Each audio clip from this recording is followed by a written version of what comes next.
Hello there, and welcome back to my channel. Today I have quite an interesting topic for you, and that is crinolines.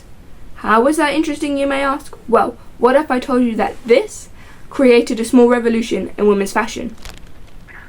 To start, what even is a crinoline? Well, it's a type of hoop skirt. A hoop skirt is a skirt that's used to hold up a dress. It's usually made out of metal or fabric, and they were just used to hold the structure of the dress. In 1859, the pattern for the crinoline was created by R.C. Millet in Paris, and it was really an overnight sensation all over the world. You see, before this, women had to stack petticoats on top of each other to achieve the ever-growing size of dresses. I mean, if you compare like the 1840s belle dress to the 1860s belle dress, you can really see what I mean. Back then, all women had to do was stack like a petticoat or two on top of each other to achieve that look. So what was so special about crinolines? Well, they were very sturdy and lightweight. The most popular ones were called cage crinolines. These were usually made out of steel or whalebone wrapped in cloth, and kept a good shape without adding any weight onto the dress. Because of this, it allowed skirts to get much bigger, sometimes even getting up to 6 yards or 5 meters. Yes, 5 meters in diameter. I mean, where were these during COVID? Jokes aside, this was such a good development. Because of this, it took a lot of weight off of the hips while simultaneously making them look bigger. This allowed for a less tight corset. Now, while tight lacing was around during this time and was somewhat popular, it is not as popular as the media has led you to believe.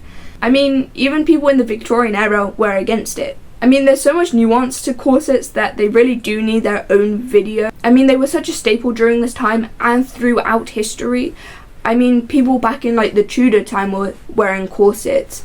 And obviously, like, the corsets that we know during the Victorian era evolved from, you know, the 18th century stays, that sort of thing.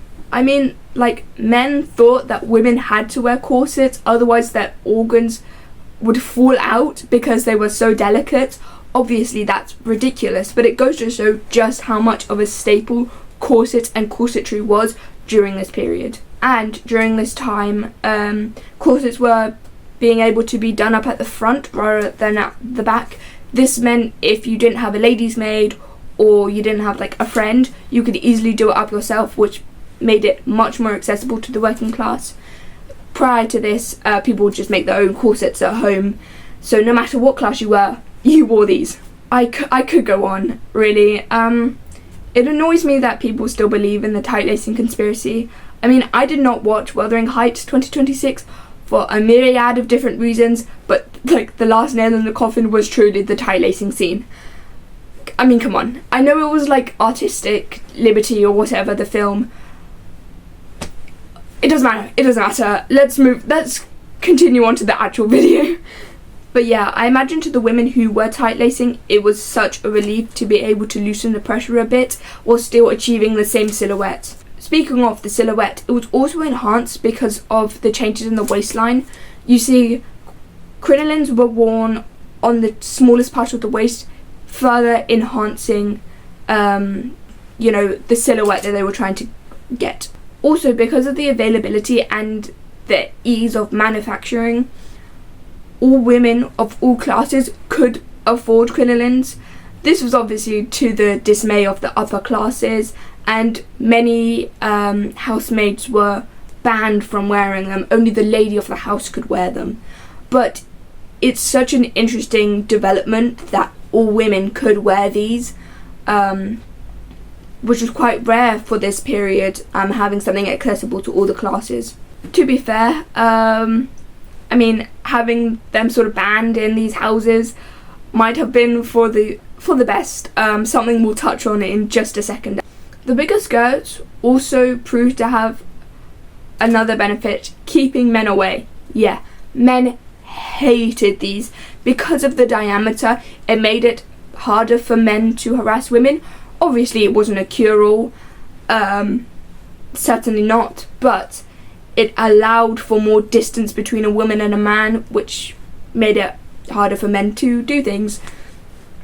I mean, if you look at caricatures from this period, especially ones from Punch, you can really see just how much like men hated these and made fun of them. Oh, it's quite amusing, really. I'll put a little slideshow at that end because there are like a lot, so if you want to see more, just stick to the end of the video. Now, it wasn't all sunshine and rainbows like most things. This had its downsides.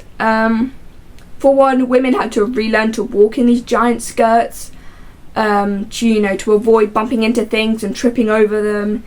It was a bit of a nuisance at the start.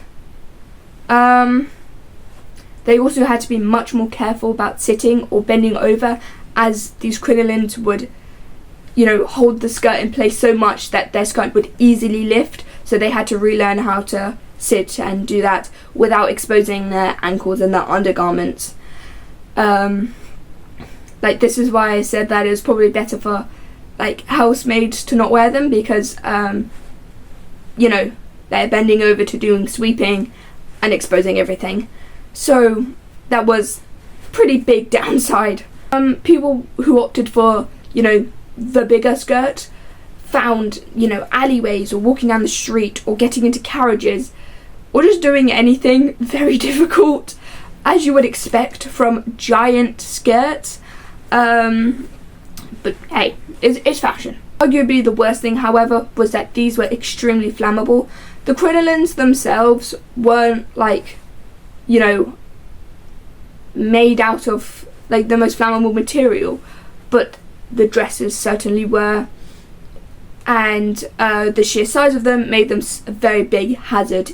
Easily people could just knock into a candle and like that be set on fire.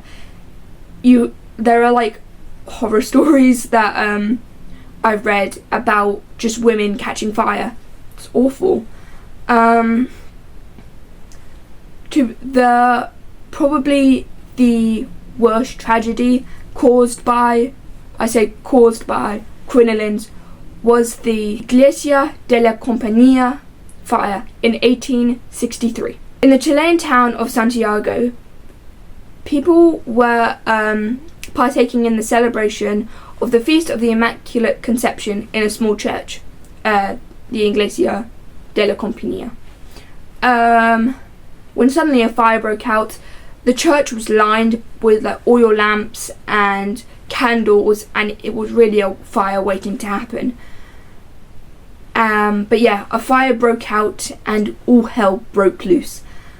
Because of the crinoline fashion, many women's skirts went up in flames immediately.